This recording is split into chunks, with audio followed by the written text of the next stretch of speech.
ತಪ್ಪಿ ಬಂದ ಅಂತ. ಯಾರೋ ಬದನೆ ಗಿಡಕ್ಕೆ ಬೂದಿ ಹಾಕೋರಿದ್ದಲ್ಲಿ ಬಂದ.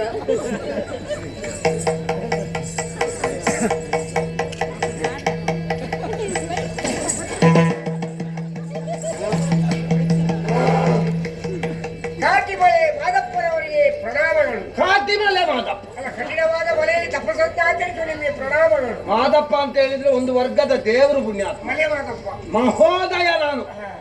ನಮಗೆ ನನ್ನ ಪ್ರಣಾಮಗಳು. ಬಾಲಕ ಕುಮಾರ ಹೊಸ ಮುಖ. ಅವರು ಶರೀರ ಆಯಿತು, ನನ್ನ ದೇಹದಲ್ಲಿ ನೆರಿಗೆ ಬಿದ್ದಿದ ಹಾಗಲ್ಲಪ್ಪ, ಇಷ್ಟರವರೆಗೆ ಕಂಡ ಮೋರೆಯಲ್ಲ. ನಾನು ಹಾಗೆ ಯಾರಿಗೂ ಸಿಗುವುದಿಲ್ಲ. ನಾನಾಯ್ತು ನನ್ನ ಕೆಲಸ ಇದು. ಬಂದ ಪುಟ್ಟ ಹೋದ ಬಿಡ, ಪುಟ್ಟಗೆ ಹೋಗುದೆ. ಮತ್ತೆ ಯಾರಾದ್ರೂ ಹುಡುಕಿಕೊಂಡು ಬಂದ್ರೆ ನಾನು ಸಿಗುವುದಿಲ್ಲ. ನಾವು ಕೂಡ ಹಾಗೆ ಕರ್ಕೊಂಡು ಹೋಗೋರಿದ್ರೆ ಸೀದಾ ಹೋಗುದು. ಇದು ಭಯಂಕರವಾಗಿದೆ. ಯಾರು ಇಲ್ಲದಿದ್ರೆ ಕೂತ್ಕೊಳ್ಳುದು ಅಷ್ಟೇ. ಆಗಲಿ. ಎತ್ತನಿಂದ ಸೈಂದ ವಿಜಯಂಗೈದೆ. ಈಗ ಹೂ ಬಿಡ್ತಾ ಉಂಡಷ್ಟೇ ಚಳಿಯೇ ಬೀಜ ಕೊಯ್ಯುವುದು ಎಲ್ಲಿಂದ? ಎತ್ತನಿಂದ ಸೈಂದ ಐತಂದೆ. ನೆಯ್ಯಲ್ಲ ಐತಂದೆ. ಕುಮಾರ ಕಾರ್ಯಕ್ಕೆ ಬಂದೆ. ಅವಳು ನಿಮ್ಮ ಕಾರ್ಯಕ್ಕಾಗಿಯೇ ಬಂದ. ಕಾರ್ಯಾರ್ಥಿಯಾಗಿ ಬಂದೆ. ಎರಡು ಸೇರಿಸಿ ಹೋಗೋಣ ಅಂತಲೇ ಬಂದೆ. ಏನು ನಿನ್ನ ಮನದ ವಾಂಛೆ? ಬೇಡುವೇನು ಗುರುವರ್ಯ? ಉಸುರು ಬಾಲ ಉಸುರು ಬಾಲ ಉಸುರು ಬಾಲ.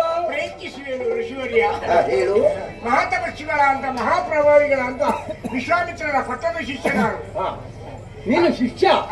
ನಾನು ನಿನ್ನನ್ನು ಗುರು ಅಂತ ಭಾವಿಸಿ. ಇಲ್ಲ, ಸದ್ಯಕ್ಕೆ 3 ವರ್ಷ ಗುರು ಆಗುವ ಆಲೋಚನೆ ಇಲ್ಲ. ಹೌದಾ? ಮಂದಿರ ನಿರ್ಮಾಣ ಆಗ್ಬೇಕಷ್ಟೇ. ಹಾಗಾಗಿ ಅವರಿಗೆ ಕಳಿಸಿಕೊಟ್ಟಂತ ಶಿಷ್ಯ ನಾನು.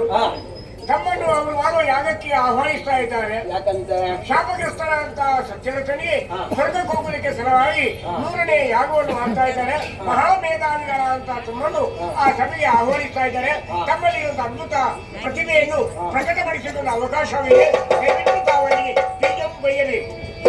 ಚಂಡಾಲ ಯಾಗದ ಹವಿದೇವರುಣ್ಣಲು ಒಬ್ಬರಲ್ಲ, ಯತಿ ಮಂಡಲ ಭೂಸುರ ವರ್ಯರು ಖಂಡಿತ ಒಬ್ಬರಲ್ಲ.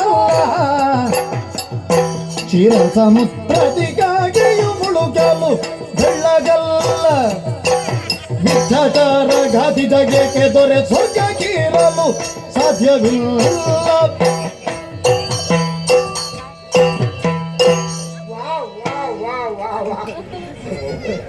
ಹರಿವೆ ದಂತಿನಂತಿರುವ ನಿಮ್ಮ ಸಪೂರ ಇಷ್ಟಿಸಿದ ಕಾಲಿನಿಂದ ಪುಟ್ಟ ಪುಟ್ಟ ಹೆಜ್ಜೆಯನ್ನು ಹಾಕುತ್ತಾ ಹೋಗುವಾಗ ಎಲ್ಲಿ ನಿಮ್ಮ ಒಂದು ಬದಿಯ ಮಾಂಸಖಂಡಗಳು ಉದುರಿ ಬೀಳುತ್ತದೋ ಎನ್ನುವ ಸಂಶಯ ಹಿಡಿಲಿಕ್ಕಾಗಿ ಕಾತರಿಸ್ತಿದ್ದೆ ಪ್ರಭು. ನೀನು ಆ ಬಗ್ಗೆ ಆಲೋಚನೆ ಮಾಡಬೇಡ. ಇಲ್ಲ, ಆ ಮಾಂಸಖಂಡಗಳು ಉದುರುವುದಿದ್ರೆ ಈಗಲ್ಲ, ಒಂದು 5-6 ವರ್ಷಕ್ಕಿಂತ ಹಿಂದೆಯೇ ಉದುರ್ಬೇಕಿತ್ತು. ಆಗಲೇ ಉದುರ್ಲಿಲ್ಲ. ಹಾಗಾದ್ರೆ ನಿಮಗೆ ಮೃತ್ಯುಂಜಯ ಪ್ರಶಸ್ತಿ ಕೊಡಬೇಕು ಮುಂದಿನ ವರ್ಷ. ಅದು ನೋಡುವ ಯಾರಿಗೆ ಅಂತ ಅದಲ್ಲ, ಆಡವೆ ಎನ್ನುವಂತಹ ತಮ್ಮ ಅಸ್ತಿತ್ವವನ್ನು ಸಾಬೀತುಪಡಿಸ್ತಾ ಇದ್ದಾರೆ, ಪ್ರಕಟಪಡಿಸ್ತಾ ಇದೆ. ಹೌದು. ನಿನಗೊಂದು ಮಾತು ಹೇಳ್ತೇನೆ. ಏನ್ ಪ್ರಭು? ಕ್ಷತ್ರಿಯೋ ಯಾಜಕೋ ಯಸ್ಯ ಚಂಡಾಲಸ್ಯ ವಿಶೇಷ. ಕ್ಷಾತ್ರೇಯನಾದವನು ಯಾಜಕನಾಗಿರುವಂತಹ ಯಾಗಕ್ಕೆ ಚಂಡಾಲ ಯಜಮಾನನಾಗಿರುವುದೇ ವಿಶೇಷ. ಹೌದಾ? ಬಿಡು. ಈಗ ಯಾವನೇ ಒಬ್ಬ ವ್ಯಕ್ತಿ ಉನ್ನತವಾದಂತಹ ಪಥವನ್ನು ಸೇರಬೇಕು ಅಂತಾದ್ರೆ ಹಿಂದೆ ಒಬ್ಬ ಗುರು ಬೇಕು, ಮುಂದೆ ಒಂದು ಗುರಿ ಬೇಕು. ಗುರಿ ಬೇಕೇ ಬೇಕು. ನಿನಗೆ ತುಂಬಾ ದೊಡ್ಡದು ಬೇಡ. ಇಲ್ಲ, ನನಗೆ 5 ಕಾಲು, ಕೆಲವರಿಗೆ 6 ಮುಖ. ನನ್ನ ವಿಷಯ ಮಾತಾಡಿದ್ರೆ ಜಾಗ್ರತೆ ಇರ್ಲಿ. ಈಗ ನೀನು ವಿಶ್ವಾಮಿತ್ರನ ಶಿಷ್ಯ. ಹೌದು. ವಿಶ್ವಾಮಿತ್ರನ ಗುರು ಯಾರು? ಅದು ಗೊತ್ತಿಲ್ಲ. ಅವನಿಗೆ ಮಂತ್ರೋಪದೇಶ ಮಾಡಿದವ ಯಾರು? ಅದು ಗೊತ್ತಿಲ್ಲ. ಗೊತ್ತಿಲ್ಲ ಅಂತಾದ್ರೆ ಕೇಳಬೇಕು. ನೋಡಿ, ನಮಗೆ ಊಟ ಕೊಟ್ಟಿದ್ದಾರೆ, ವಸ್ತ್ರ ಕೊಟ್ಟಿದ್ದಾರೆ, ಇರುವುದಕ್ಕೆ ಆಶ್ರಯ ಕೊಟ್ಟಿದ್ದಾರೆ. ಅದನ್ನು ಬಿಟ್ಟು ನಮಗೆ ಅಧಿಕ ಪ್ರಸಂಗ ಯಾಕೆ? ಅವರ ಮೂಲ ಬುಡಕ್ಕೆ ಕೈ ಹಾಕೋದು ನಮ್ಗೆ ಯಾಕೆ ಬೇಕು? ನಮ್ಮ ಸನಾತನ ಪ್ರಪಂಚದಲ್ಲಿ ಇಷ್ಟರವರೆಗೆ ಹಿಂದೆ ಉಳಿದದ್ದಕ್ಕೆ ಕಾರಣವೇ ಇದು. ನಾನು ನನ್ನ ಊಟ ನನ್ನ ಮನೆ ಅಂತ ಹೇಳಿ ನಾವು ಸುಮ್ಮನಿದ್ದದ್ದು. ದೊಡ್ಡವರ ನೈತಿಕತೆಯನ್ನು ಪ್ರಶ್ನಿಸುವಂತಹ ಬಲ ಯಾವಾಗ ನಮಗೆ ಬರ್ತದೋ ಆಗ ಪ್ರಪಂಚದಲ್ಲಿ ಇರುವುದು ಎಲ್ಲ ಸರಿ ಆಗ್ತದೆ. ನೀವು ಭಯಂಕರವಾದ. ಮತ್ತೆ ನಾನು ಭಯಂಕರವೇನು ಭಯಂಕರ ಅಲ್ಲದೆ? ಮತ್ತೆ ನಿಮ್ಮ ಯಾಗಕ್ಕೆ ಬಂದು ಎಂತದ್ದು ನನ್ನ ಯೋಗ್ಯತೆ? ಯಾರಿಗೂ ಸಿಗದೆ ಇಷ್ಟು ವರ್ಷ ಒಂದೇ ಮೂಲೆಯಲ್ಲಿ ಕೂತ್ಕೊಂಡು ಇಷ್ಟು ಮಾತಾಡ್ತಿರಲ್ಲ. ಮತ್ತೆ ಮಾತಾಡದೆ ಏನು ಅಂತ ಭಾವಿಸಿದ್ದಿ?